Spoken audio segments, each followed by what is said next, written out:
The stars looked different from the palace balcony. Dajan stood there, hands clasped behind his back, watching 3 moons rise over the alien city. Tomorrow he would marry a queen. Tomorrow, his life would change in ways most people could never imagine. He was not nervous. Nervousness was a luxury he had trained himself to forget years ago. The Galactic Coalition stretched across thousands of worlds. Hundreds of alien species lived together under a careful peace treaty. Humanity had joined this great alliance 50 years ago, after a war that nearly destroyed Earth. Most aliens thought humans were weak. They thought Earth joined the coalition because they lost the war. They thought humans had nothing to offer except politeness and desperation. They were wrong about many things. Dajan heard footsteps behind him. He turned to see Ambassador Mireille walking onto the balcony. She was older than him by 20 years, with silver streaks in her black hair. Like him, she wore the simple gray uniform of the Earth Diplomatic Corps. Having second thoughts? She asked. "No, ma'am," Dajan replied. "This is what I signed up for." Mireille smiled. She knew his file. She knew what he really signed up for. All those years ago when he was younger and angrier. She's 8 feet tall. 4 arms, obsidian scales. She's killed more enemies in personal combat than most species kill in wars. "I read the briefing," Dajan said calmly. "Her people value strength above everything else. They think you're a joke. They think all humans are jokes." "Good," Dajan said. "Let them think that." Mireille studied him for a moment. "You asked for this assignment. Why?" Dajan looked back at the stars. "I saw her speech at the Coalition Council. She talked about duty and honor, about protecting the weak. I wanted to know if she meant it. And if she doesn't, then I'll do my job anyway," Dajan said simply. The next morning, Queen Valara of the Crithian Empire prepared for her wedding. She sat in her armor chamber while servants fastened ceremonial plates across her shoulders. Each piece of armor told a story. Each scar on her scales marked a victory. "My queen," said General Corvin, her oldest military advisor, "you don't have to go through with this. A political marriage to a human? It's beneath you." Valara's golden eyes flickered toward him. "Earth's alliance secures our eastern border. The Terran fleet may be small, but their manufacturing capacity is useful. You could secure that alliance with a treaty. You don't need to marry one of them." The humans requested a marriage bond, something about their ancient customs making agreements more binding. Valara stood towering over everyone in the room.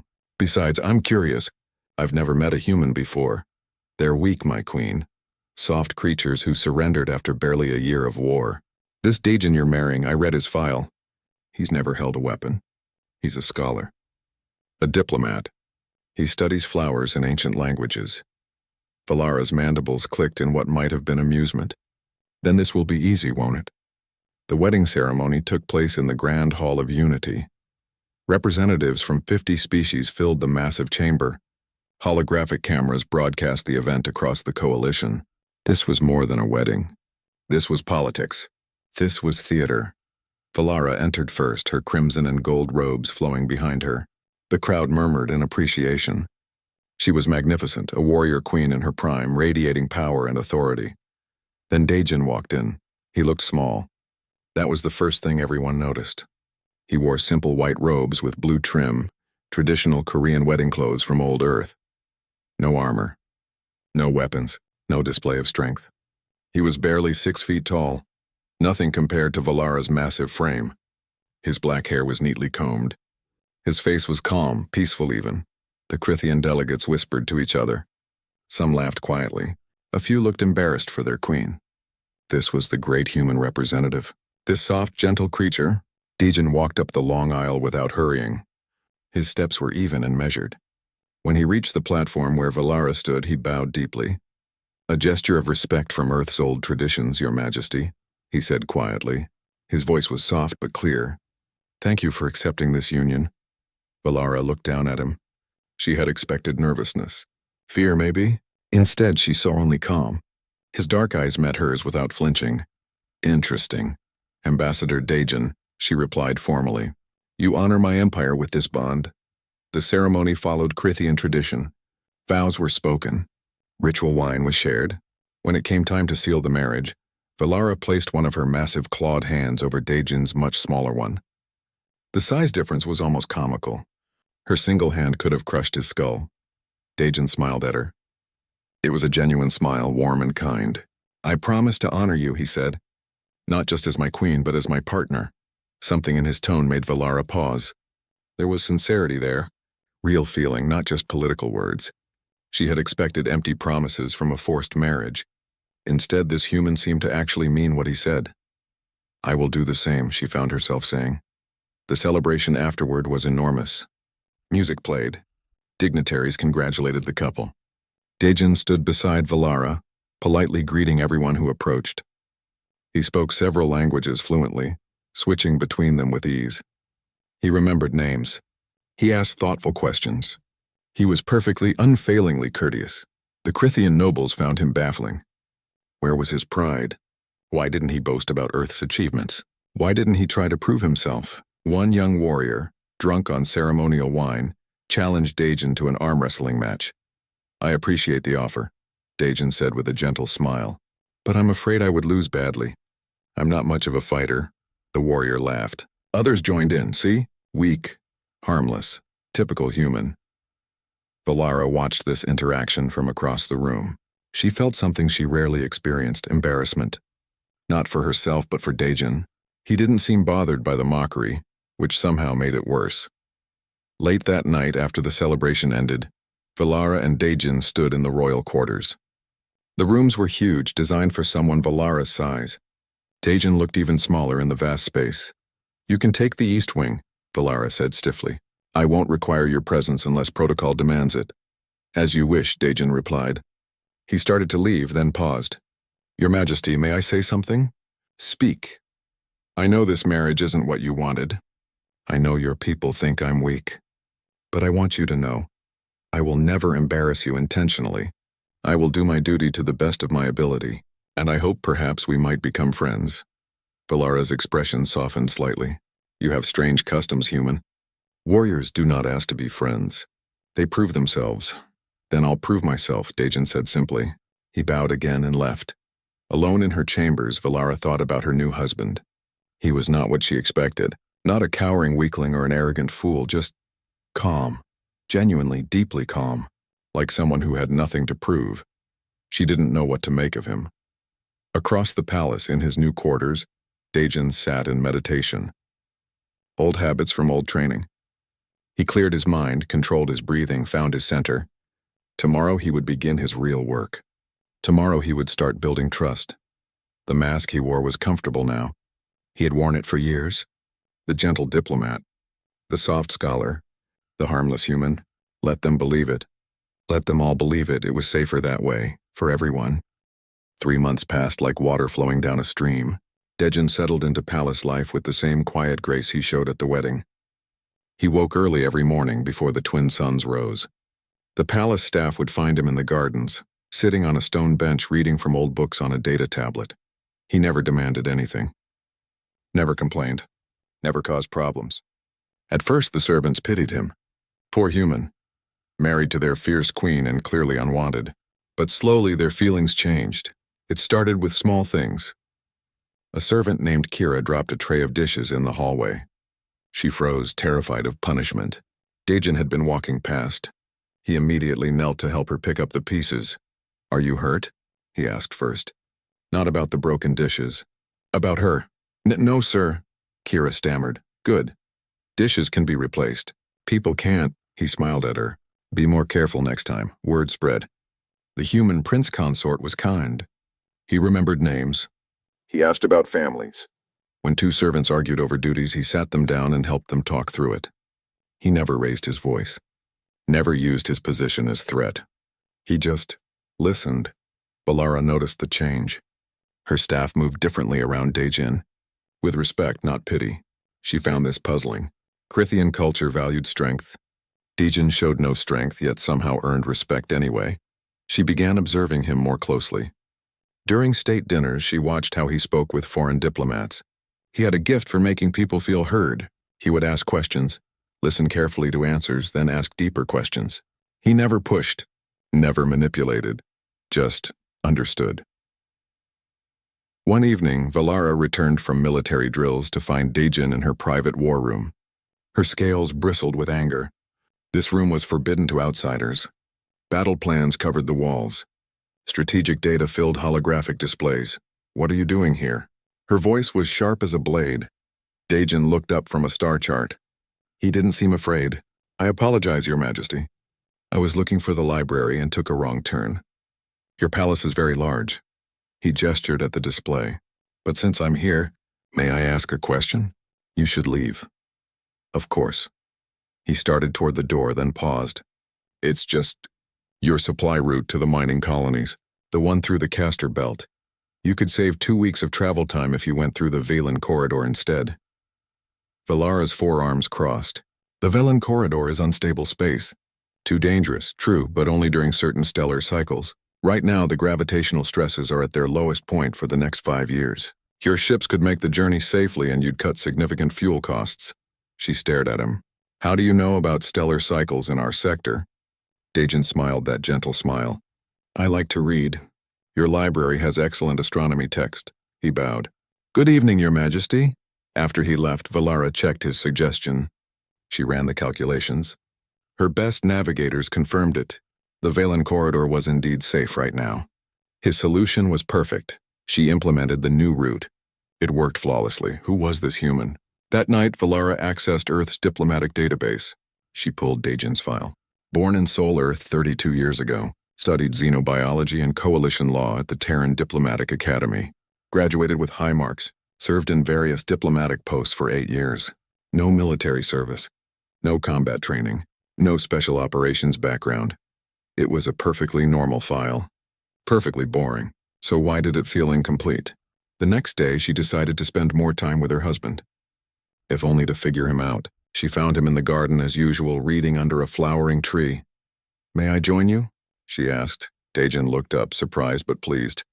Of course, Your Majesty. I would be honored. She sat on the grass beside his bench. Even sitting, she was taller than him. What are you reading? He showed her the tablet. History of Earth's 21st century. The period just before we reached the stars. Why study your own history? Don't you already know it? Knowing facts isn't the same as understanding them, Daejin said quietly. My people went through difficult times back then.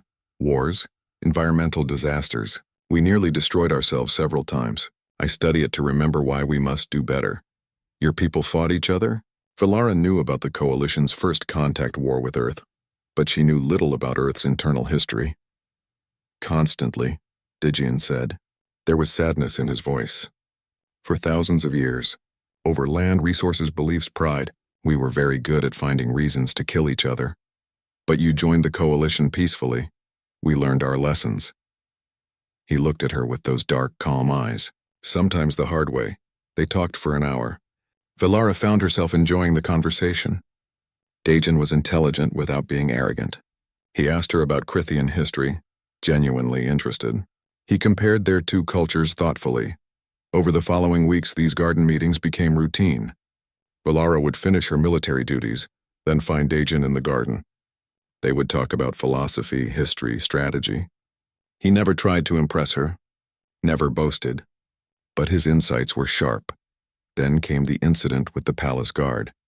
His name was Thorak, a young warrior who had drunk too much at a military celebration. He found Daejin walking through the training courtyard and decided to have some fun. Other guards watched, some amused, some uncomfortable. Human, Thorak called out. Let's spar. Show us what Earth warriors are made of. Daejin turned, still carrying the book he'd been reading.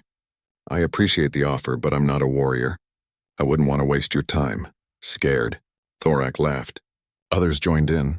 Not scared, Daejin said gently. Just aware of my limitations. I'm a diplomat, not a fighter. Just one match. No weapons. I'll go easy on you. Daejin sighed.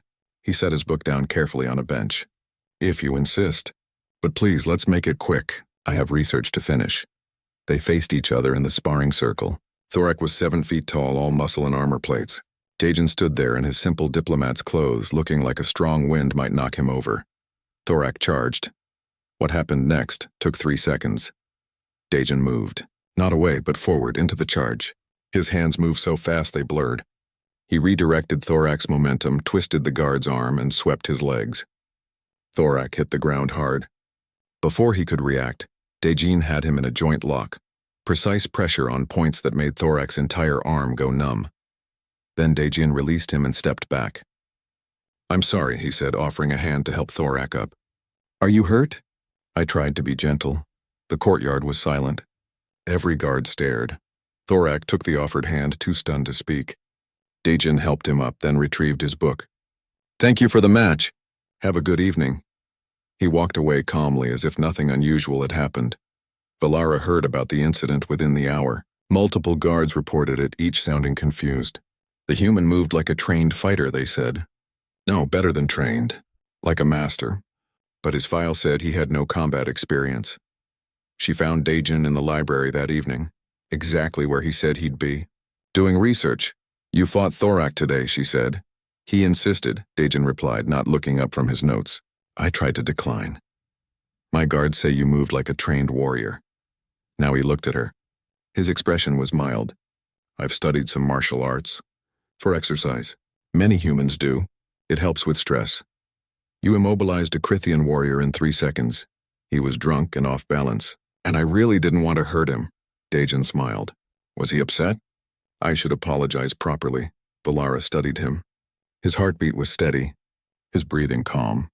He showed no signs of lying. And yet, something didn't add up. "What else don't I know about you?" she asked quietly. Dajian considered the question carefully. "Your Majesty, everyone has hidden depths. You've been kind enough not to pry into my past. I respect your privacy the same way. But I promise you this. I will never use any skill I have to harm you or your people. I'm here as your partner, not your enemy." It was an honest answer. Not complete, but honest. Valara realized she was starting to trust him. Against her better judgment, against all logic, she was starting to trust this mysterious human who claimed to be nothing more than a gentle scholar. She just didn't know why yet. The diplomatic summit was supposed to be routine. Valara's flagship carried her and Dajian along with a dozen advisors toward the Nexus station, where coalition leaders would discuss trade agreements. The journey would take 3 days through well-patrolled space, safe, boring. Dajian spent most of the first day in their shared quarters, reading. Valara worked in the command center, reviewing economic proposals. They met for dinner, talked about nothing important, and went to sleep in separate rooms. Everything changed on day 2. The attack came without warning. One moment the ship was cruising peacefully. The next, alarms screamed through every corridor. Red emergency lights flashed.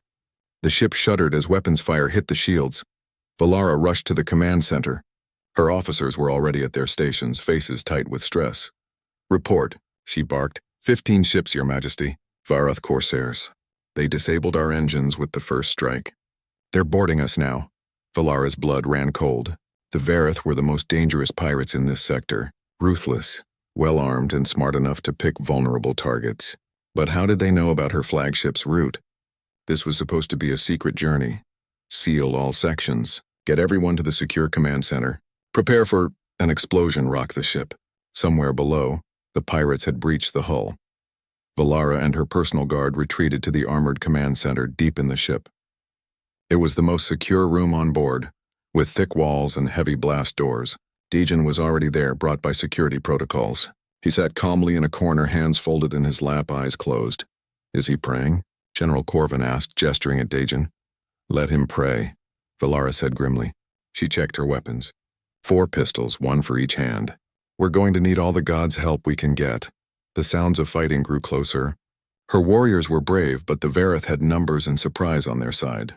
On the monitors, Valara watched her crew fall back, section by section. The pirates were driving toward the command center. "They'll be here in 5 minutes," an officer reported. "Then we make our stand," Valara said. She looked at her guards, 8 of her best warriors. "For the Empire. For the Empire," they shouted back. Behind them, Dajian opened his eyes. The blast doors exploded inward. Smoke filled the room. Through it came 12 Varath warriors, each one 7 feet of muscle and armor, carrying plasma weapons. Their insect-like faces twisted in victory. They had captured a queen. Valara roared a battle cry and charged. Her guards followed. The room erupted in chaos, weapons fire, clashing bodies, screams. Then something impossible happened. Dajian moved, not like the gentle diplomat who read in gardens. Not like the polite husband who smiled and bowed. He moved like death wearing skin. He crossed the room in 3 strides. His hand shot out, struck a pressure point on the nearest pirate's neck. The Vareth dropped unconscious before his brain registered the attack. Daijin caught the falling plasma rifle, disassembled it in 2 seconds with movements too fast to follow, and threw the power cell at another pirate. It exploded against the pirate's chest, sending him flying backward. A third pirate swung a blade at Daijin's head. Daijin ducked under it, grabbed the pirate's arm, and used his own momentum to flip him into 2 other attackers. All 3 crashed to the ground in a tangle. 6 seconds had passed. 4 pirates were down. Valara, in mid-swing at her own opponent, froze. Her guards froze. The remaining pirates froze. Everyone stared at the human. Daijin picked up a fallen plasma rifle. His face was calm, not angry, not excited, just focused. He checked the weapon's charge, then raised it to his shoulder. 3 shots. 3 distant screens showed external cameras going dark as pirates positioning for sniper shots fell. "Your Majesty," he said quietly, his voice unchanged from the gentle tone he always used. "Please continue. I'll handle the reinforcements." Then he was moving again. A pirate fired at him. Daijin dodged, moved behind a console, and came up shooting. Perfect accuracy. The pirate's weapon exploded in his hands. Daijin didn't kill unless necessary. He aimed to disable, disarm, neutralize. Every motion was precise. No wasted movement. No mistakes. More pirates poured through the broken door. Daijin met them. He was everywhere at once, striking, shooting, moving. He flowed through them like water through rocks. A kick sent 1 pirate into 2 others. A thrown piece of debris disabled another weapon. A precise shot hit an overhead support, dropping metal plating on 3 more attackers. Valara finally shook off her shock. She turned back to her own opponent and fought, but part of her mind was still processing what she was seeing. This was not a man discovering hidden courage. This was not luck. This was training. Years of it. Decades, maybe. The battle ended in less than 2 minutes. Every pirate in the command center was down, unconscious, disarmed, or fleeing. Daijin stood in the middle of the room, not even breathing hard, still holding the plasma rifle. Before anyone could speak, he moved to the tactical console. His fingers flew over the controls, accessing systems that should have been locked. Command codes appeared. Codes that should not exist in civilian hands. "Commander Jeho, this is Operative Winter. Authorization Sigma 7 Alpha." "Do you copy?" The comm crackled. A human voice responded immediately. "Winter, this is Jeho. We read you. Awaiting orders. Operative Winter?" Valara's mind spun. What was happening? Daijin's voice changed. Still soft, but now carrying absolute authority. "Execute pattern Delta 4. Target the lead ship's portside hangar. I'm uploading coordinates now. Captain Hana, bring your squadron through grid 7-3 and disable their weapons arrays. Time hack in 30 seconds. All units mark. A confirmed, Winter. Moving to execute." On the monitors, the space battle changed instantly. Human ships appeared, fast attack craft that had been hiding in the asteroid field. They moved with perfect coordination, hitting the pirate fleet with surgical precision. The Vareth, caught off guard, broke formation. Daijin continued directing the battle from the command center. He saw everything. Weak points in enemy formations, opportunities for strikes, patterns in their movements. He gave clear, calm orders. The human forces responded instantly, perfectly. 8 minutes after it began, the battle was over. The pirate fleet scattered. Their flagship was captured intact. Coalition civilian casualties 0. The pirates never knew what hit them. Daijin set down the comm unit. He turned to Valara. The tactical officer vanished, replaced by the gentle scholar. His expression softened with concern. "Are you hurt?" he asked. Valara couldn't find words. Her guard stared at Daijin like he had sprouted wings. General Corvin's mouth hung open. "Your Majesty?" Daijin took a step toward her. "Are you injured?" "What?" Valara's voice came out as a whisper. She tried again. "What are you?" Daijin looked down at the rifle in his hands, then at the unconscious pirates scattered around the room. He sighed. When he looked back at Valara, his eyes were sad. "I'm your husband," he said simply. "Everything else. We should talk. But first, let's make sure your ship is secure." He moved to help injured crew members, his movements gentle again, but Valara couldn't unsee what she had just witnessed. The man she thought she knew, the soft, harmless diplomat, had just coordinated a military operation with the skill of a master tactician and fought with the precision of an elite warrior. Who was Daejin? As medical teams rushed in and engineers worked to restore ship functions, Valara watched her husband. He helped carry wounded to safety. He spoke kindly to frightened crew members. He moved like the gentle man she had been learning to trust, but now she had seen the truth beneath the mask. And she didn't know whether to be terrified or amazed. Maybe both. Around them, Krithian warriors whispered to each other. They had all seen it. The human who claimed to be nothing more than a scholar. The modest, polite diplomat who never raised his voice, they had seen him fight. And for the first time, they understood something important. When humans said they were peaceful, it wasn't because they couldn't fight. It was because they chose not to. They returned to the palace in silence. The damaged flagship limped home with an escort of human warships that seemed to appear from nowhere. Valara spent the journey reviewing security footage, watching the battle over and over. Each time she saw the same thing. Daejin transforming from gentle diplomat into deadly warrior in the space of a heartbeat. Her advisors were terrified. General Corvin argued they should arrest Daejin immediately. He was clearly a spy, they said. A threat, but Valara refused. He had saved them. He had saved her.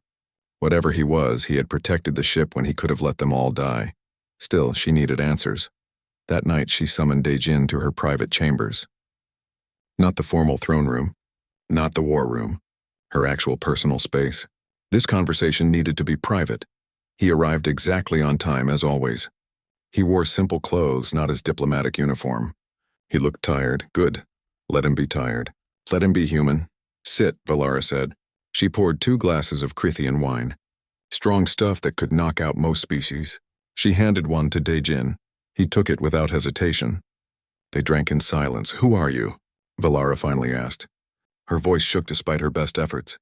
And don't tell me you're just a diplomat. I saw what you did. Daejin stared into his wine for a long moment. When he spoke, his voice was quiet. Everything I told you was true. I am a diplomat. I do study xenobiology and coalition law. I am your husband. He looked up at her. But you're right. That's not all I am. Then what else? Before I became a diplomat, I served in the Terran military. Special operations, deep cover missions. He said it simply, like stating a fact. For 12 years. Your file said you had no military service. My file is designed to say that. Daejin took another drink. Most of Earth's diplomatic corps has the same background. We're all veterans, soldiers, pilots, intelligence officers. Earth sends warriors to be diplomats because we understand the cost of war better than anyone.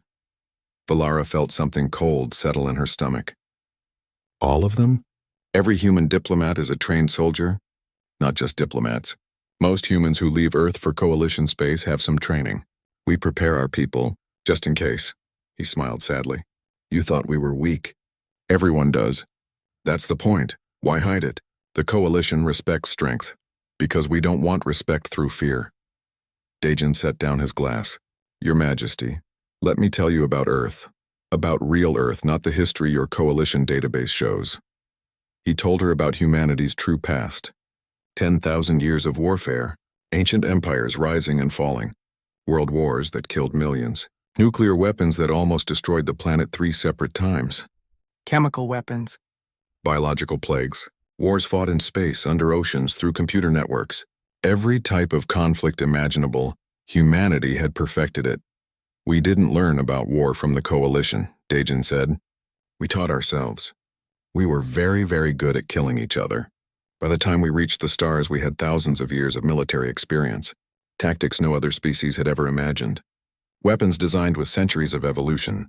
And we were tired. Tired of what? Of being monsters. He looked at her with those dark, sad eyes. We nearly destroyed ourselves. Multiple times. We looked at our history and realized we had to change. Had to be better. When the coalition found us, when they offered peace, we took it. Not because we were afraid. Because we were exhausted, Valara processed this. So your entire species is hiding its true nature? We're not hiding it, Daejin said carefully. We're choosing not to be it anymore. There's a difference. Every human carries the weight of our history. We all know what we're capable of. But we want to be more than our capabilities. We want to be better than our past. And you? What were you before becoming a diplomat? Daejin was quiet for a long time. When he spoke, his voice was barely a whisper. Something I'm not proud of. I was part of a special unit. We did difficult things. Things that needed to be done but could never be acknowledged. I was good at my job, too good. That's why they retired me to diplomatic service. He stood and removed his shirt. Valara gasped. His body was covered in scars. Old burns, blade wounds, marks from weapons she didn't recognize. Each one told a story of survival, of violence. 142 missions, Dejin said quietly. 0 failures. I was a perfect soldier. And it was destroying me. My commander saw it happening and gave me a choice, retire or break completely. I chose retirement. They made me a diplomat and told me to find peace. He put his shirt back on. So yes, I'm a warrior. But I don't want to be. I want to be what I pretend to be. A scholar, a diplomat, a peaceful man. Your husband. Valara didn't know what to say. This gentle man who read in her gardens, who treated her servants with kindness, who made her laugh during their private conversations. He was also a weapon. A perfectly honed instrument of violence, choosing to gather dust. Did you know about the pirate attack? She asked. No, but the human ships did. They've been shadowing us since we left port. Standard security protocol for any Earth diplomat traveling through dangerous space. He met her eyes. I didn't ask for protection. It's just policy. Earth takes care of its people. And Operative Winter? My old code name. I haven't used it in 5 years. The pilots recognized my voice. He smiled sadly. Some things you never forget even when you want to. Valara poured more wine. She needed it. Was our marriage always a lie? It started as politics, Dejin admitted. But I asked for this assignment specifically. I could have said no. They would have sent someone else. But I saw your speech at the Coalition Council. You talked about protecting the weak. About honor meaning more than strength. I wanted to know if you meant those words. If someone like me could find redemption with someone like you. He looked down at his hands. These hands have done terrible things. Necessary things, maybe, but terrible. I came here hoping to learn how to use them for something better. And then I met you. You're everything I hoped you would be. Strong, honorable, kind beneath the armor. These past months with you have been the most peaceful I've known in years. And now? Now you know the truth. Dejin stood. I understand if you want me to leave. I understand if you can't trust me anymore. But know this, everything between us was real. Every conversation, every moment. I never lied about my feelings. Valara studied him. The man who saved her ship. The warrior pretending to be a scholar. The monster trying to be better. She stood and walked to him. Even with her towering height, she felt small next to the weight of his secrets. But she also felt safe, protected, understood. You saved my life, she said. You saved my crew.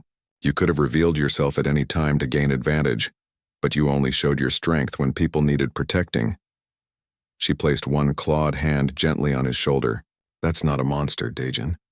That's a guardian. Yes, you're dangerous, but you choose to be gentle.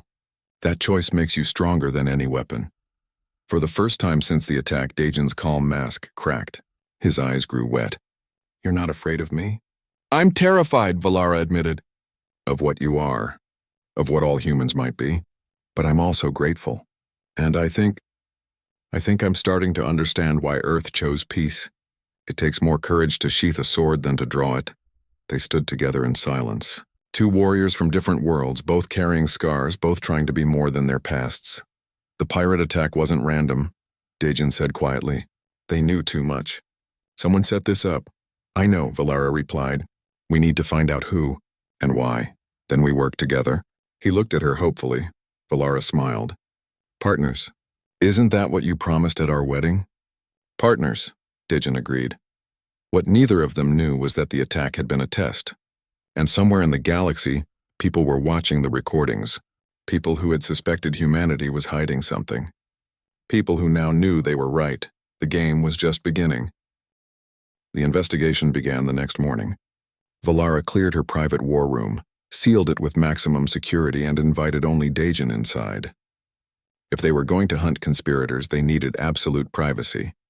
Dejin spread holographic displays across the room, pulling up data from the captured pirate ship.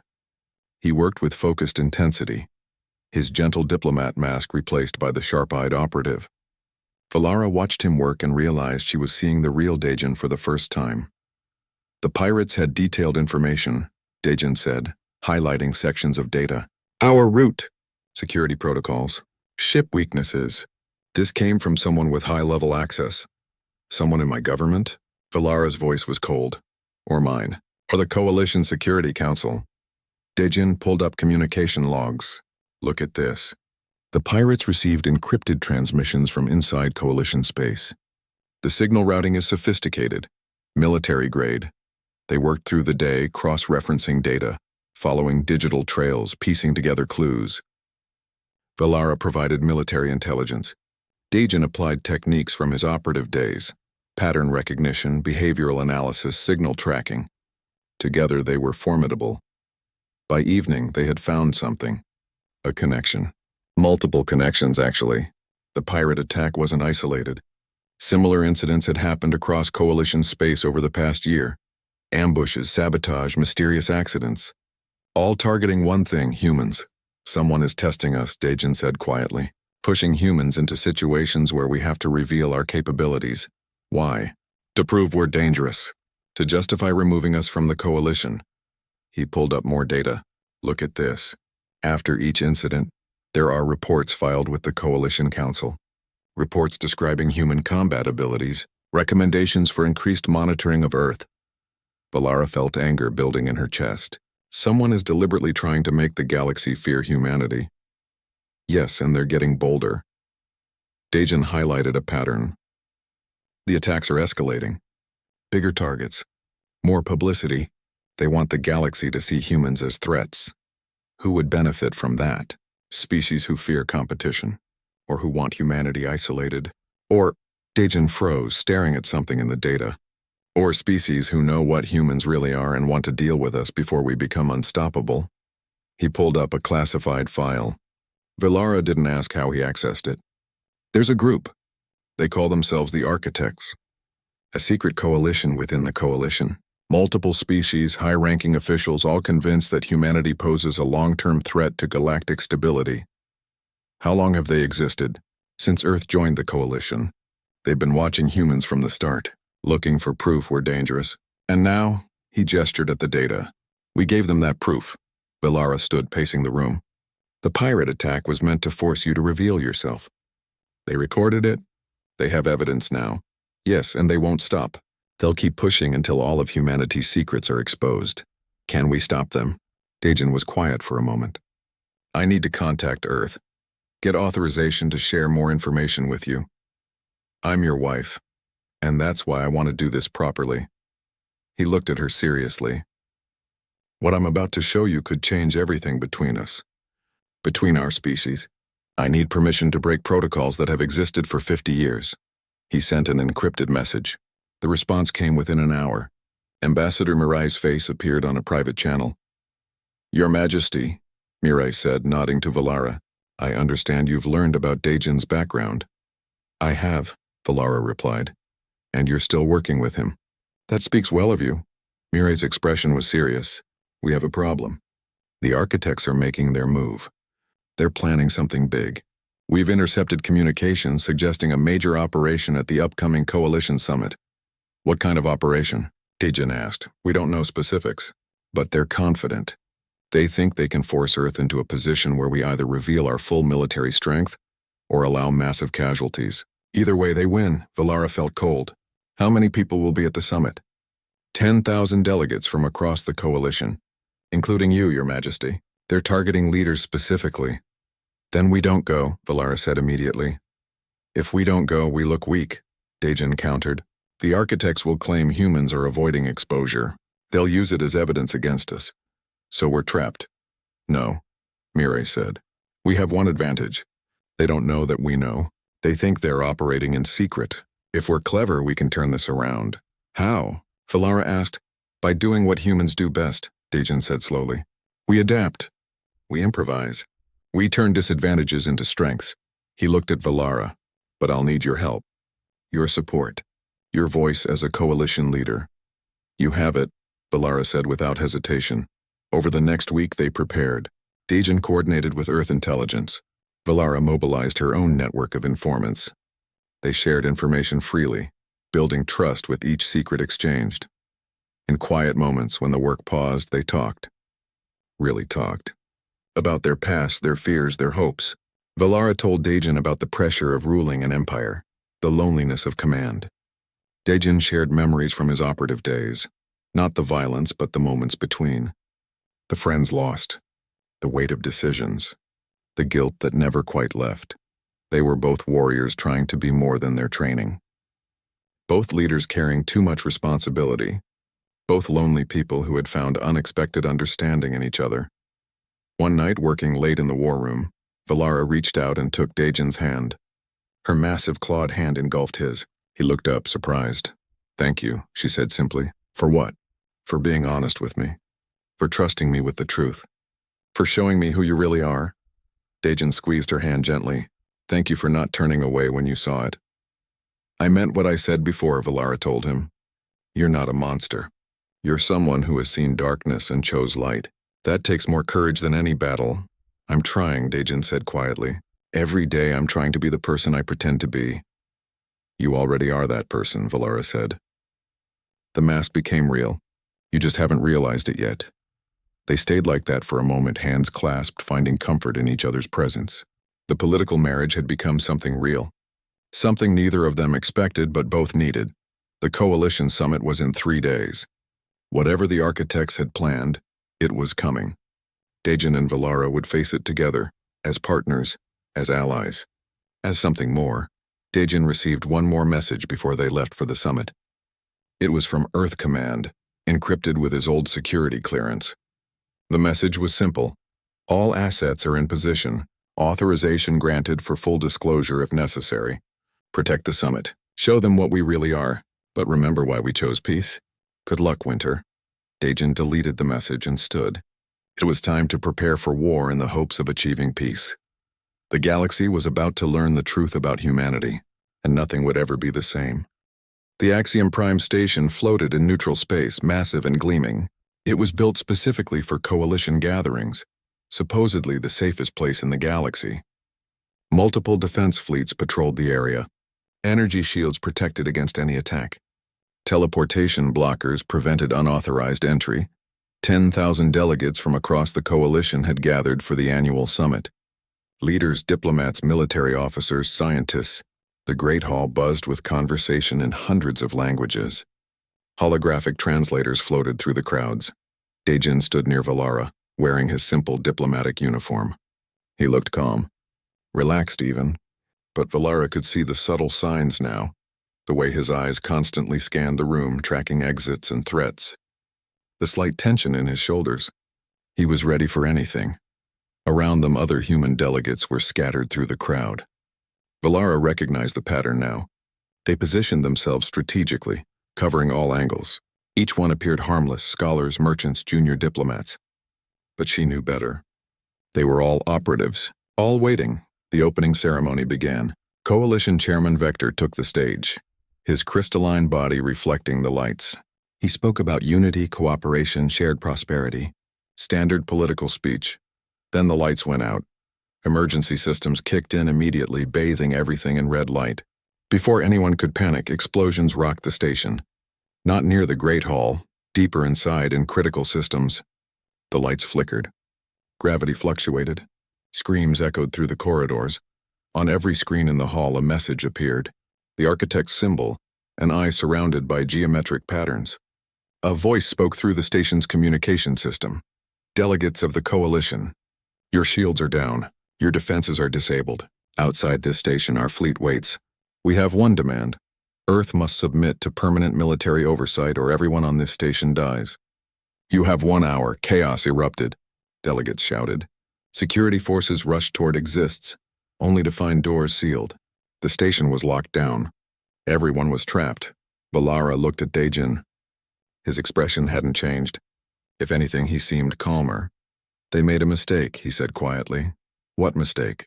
They trapped themselves in here with us. Dejin pulled out a small communication device. And they underestimated how many of us there are. He pressed a button. Throughout the Great Hall, 247 humans reached for their own devices. A simple signal, but it meant everything. Valara understood what was about to happen. She grabbed her own communicator and broadcast on all coalition military frequencies. All forces stand down. Let the humans work. What you are about to witness is not an attack. It is a rescue. Dajan climbed onto a nearby platform so everyone could see him. His gentle voice carried through the hall, amplified by the station's systems. Everyone stay calm. We're going to fix this. All human personnel, you know your assignments. Execute now. What happened next shocked every non-human in the hall. The humans transformed. Not physically, but in their movements, their demeanors. The harmless merchants and scholars became coordinated operators moving with military precision. They split into teams immediately. A human woman who had been introduced as a cultural attaché pulled out tools from her bag and began disabling the door locks. A man who claimed to be a botanist started defusing bombs that the architects had hidden throughout the station. Bombs no one else even knew were there. The human delegation's chief engineer, a friendly man named Taeyang, who always smiled, accessed the station's core systems with security codes that shouldn't exist. Within minutes, he had rerouted power and restored basic functions. A merchant captain named Sora took control of the defense systems. Suddenly, the disabled weapons platforms came back online. They hadn't been disabled at all, just locked out. But Sora knew how to unlock them. Dajan coordinated everything from his platform, his soft voice directing the operation like a conductor leading an orchestra. He tracked every team, every problem, every solution. His mind processed the entire crisis at once. Team 3, the life support issue in Section 7. Taeyang, I need power rerouted to medical. Captain Sora, target the lead enemy ship but do not fire. I want them nervous, not dead. Teams 5 and 6, evacuate the delegates in the lower hall. Ambassador Mirai, prepare our message. He moved through the crisis with perfect calm. No hesitation, no doubt.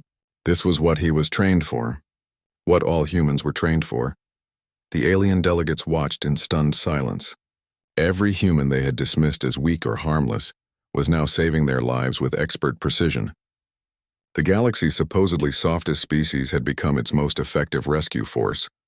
In 15 minutes, all bombs were defused. All trapped delegates were secured. All critical systems were restored.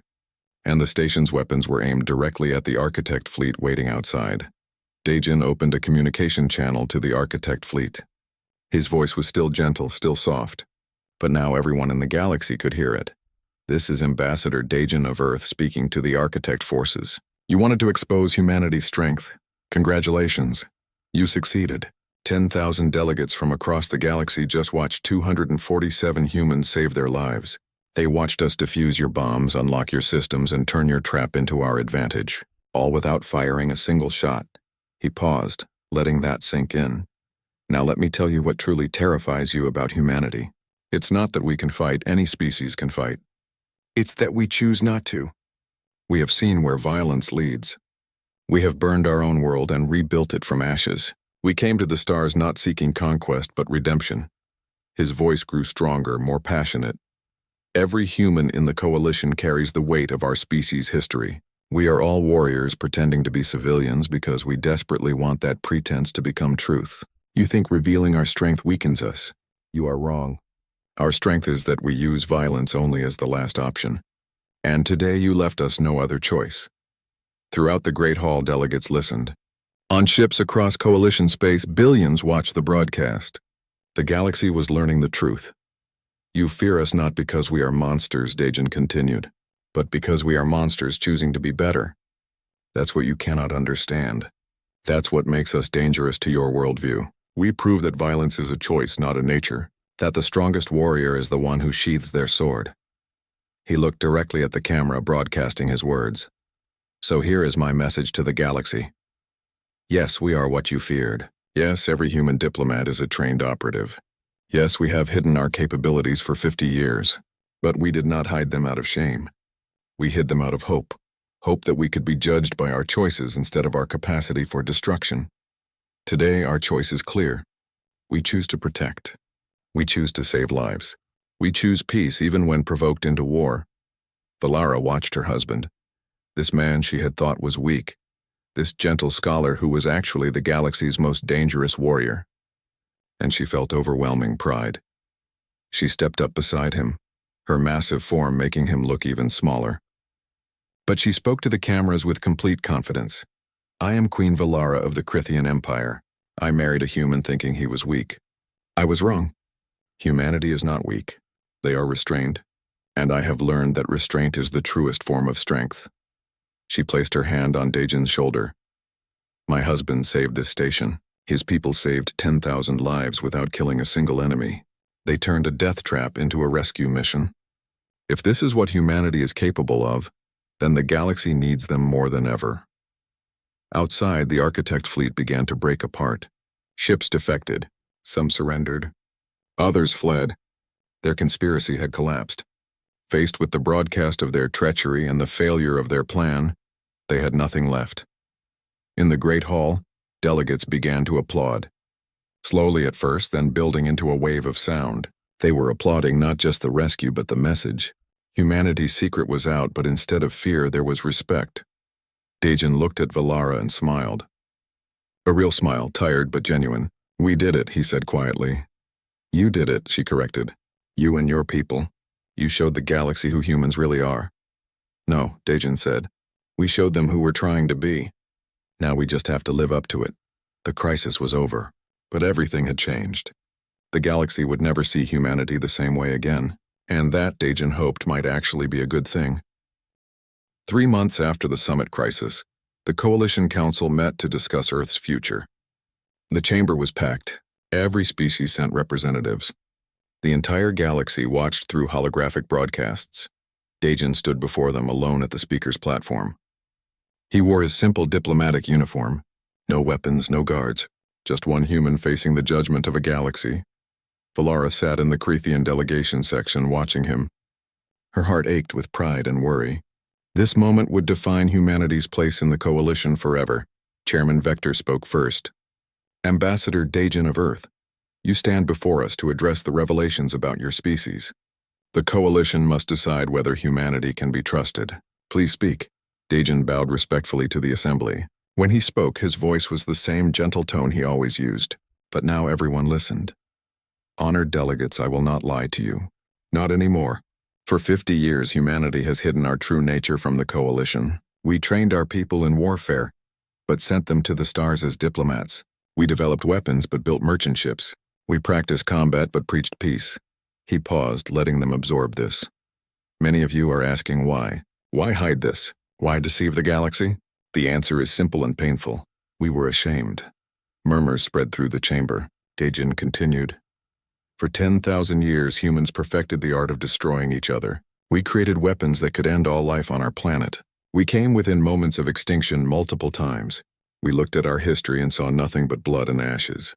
When the Coalition found us and offered peace, we took it desperately, not because you defeated us, but because you offered us something we could never give ourselves, a chance to be better." He gestured to the assembled delegates. "You all grew up in a galaxy with wars, yes, but also with cooperation, with different species working together. You learned balance. Humans never had that. We only had ourselves, and we nearly destroyed everything. So when we joined the Coalition, we made a choice. We would pretend to be the people we wanted to become, peaceful, diplomatic, harmless. We hoped that if we pretended long enough, it would become true. That our children's children would forget how to make war." Dajan's voice grew stronger. "The architects forced us to reveal what we are. They wanted you to fear us, to cast us out. But I stand before you today asking not for your fear, but for your understanding. Yes, we are dangerous. Yes, every human carries the capability for violence, but we also carry the choice to refrain from it." He spread his hands. "At the summit, 247 humans saved 10,000 lives. We could have killed. We had the weapons, the training, the opportunity. Instead, we chose to protect. We chose to rescue. That choice, that constant daily choice to be better than our instincts, is what defines humanity now. So I propose a new arrangement. Earth will no longer hide our capabilities. We will establish a joint military academy where human tactical knowledge can be shared with any Coalition species who wishes to learn, not to spread war, but to make future conflicts shorter and less bloody when they cannot be avoided. We will teach you our methods for minimizing casualties, our techniques for quick resolution, our strategies for protecting civilians. Everything we know about warfare we will share, because we hope that understanding war helps prevent it. But most importantly, we ask the galaxy for the same thing we want for ourselves, The chance to be judged by our choices, not our capabilities. We are what you feared, but we are also what you need. People who understand violence so well that we will do anything to avoid it. Dejin bowed again and stepped back. The chamber was silent for a long moment. Then Vilara stood. I am Queen Vilara of the Crithian Empire. I wish to speak. Chairman Vector nodded. The floor recognizes Queen Vilara. Vilara moved to stand beside Dejin. She towered over him, but she looked at him with obvious respect before addressing the assembly. I married Ambassador Dejin as a political arrangement. I viewed him as weak. I viewed all humans as weak. I was wrong about everything. She gestured at Dejin. This man saved my life. More importantly, he taught me that strength is not about the capacity for violence but the wisdom to restrain it. The Crithian Empire has always valued warriors, but humans have shown us something new. The warrior who chooses peace is stronger than the warrior who seeks battle. I announce today that the Crithian Empire will co-sponsor Earth's military academy. We will adopt human doctrines for minimizing civilian casualties. We will learn from them, not because they are stronger than us, but because they have seen the cost of war and choose peace anyway. She looked around the chamber. If humans can transform from monsters to diplomats, we can all learn from their journey. I challenge every species here to see humanity not as a threat, but as proof that change is possible. That the most violent past can lead to the most peaceful future. She took Dejin's hand in her massive claw. And I declare that my marriage to Ambassador Dejin is no longer political. It is personal. I have chosen him not as a treaty obligation, but as my true partner. The galaxy may fear humans, but I love one. The chamber erupted in discussion. Delegates argued, debated, questioned, but slowly a consensus formed. The vote came hours later. Earth's proposal passed with overwhelming support. Even former architect sympathizers voted in favor. Understanding humanity was better than fearing them blindly. That night, Dejin and Vilara walked through the palace gardens. The same gardens where they had first really talked months ago. Everything had changed since then, and yet some things remained the same. How do you feel? Vilara asked. Dejin considered the question. Lighter, he finally said. No more hiding. No more pretending. I can just be myself. And who is that? Vilara asked gently. The warrior or the scholar? Both, neither, he smiled. I'm just a man trying to do his best. Some days that means fighting. Most days it means choosing not to. And every day it means being grateful for you. Vilara squeezed his hand gently. They walked in comfortable silence, two warriors from different worlds who had found peace with each other. 6 months later, the Human Coalition Military Academy opened.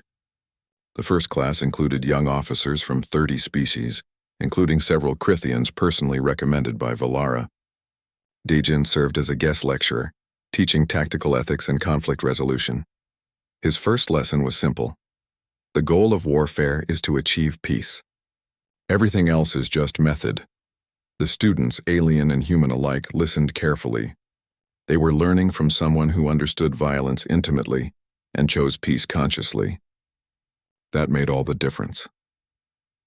One evening after classes ended, Dejin sat in his quarters writing a letter. He used an old family cipher, taught to him by his sister Nari years ago. The letter was simple. Dear Nari, I think we did it. We showed the galaxy what we are, and made them understand why we choose peace. Maybe now we can finally become the people we pretended to be. Maybe that was the point all along. The mask we wore for 50 years became real because we chose to make it real. Every single day we chose peace over violence, understanding over fear, hope over history, and somehow it worked. My wife and I can finally call her that without it being just politics. Keeps telling me I'm not a monster. Maybe she's right. Maybe none of us are, as long as we keep choosing to be better. I hope you're well. I hope Earth is healing. I hope our children's children never have to learn what we learned. Love, your brother. He encrypted the message and sent it. Then he joined Vilara on the balcony, watching the 3 moons rise over the alien city that had become his home. What are you thinking about? Vilara asked. How strange life is, Dejin said. I came here expecting to play a role. Instead, I found something real. Love? Vilara asked with amusement. Purpose, Dejin corrected. Love is just the bonus, he smiled at her. A very good bonus. Vilara laughed, a deep rumbling sound that Dejin had learned to cherish. They stood together watching the stars.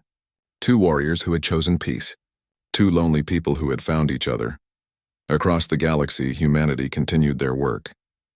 The quiet diplomats, the gentle merchants, the peaceful scholars, all warriors playing their parts so convincingly that someday, perhaps it wouldn't be acting at all, the galaxy had learned the truth about humans. They were dangerous. They were deadly. They were monsters who had seen the darkness and chosen light. And that choice, made every single day by every single human, was the most powerful thing in the universe, because true strength isn't the ability to destroy. It's the ability to destroy and choosing not to. The alien queen had thought she married a modest man. She was wrong. She had married the most dangerous man in the galaxy, who was also the kindest. And that, she realized, was what made him truly extraordinary. The end.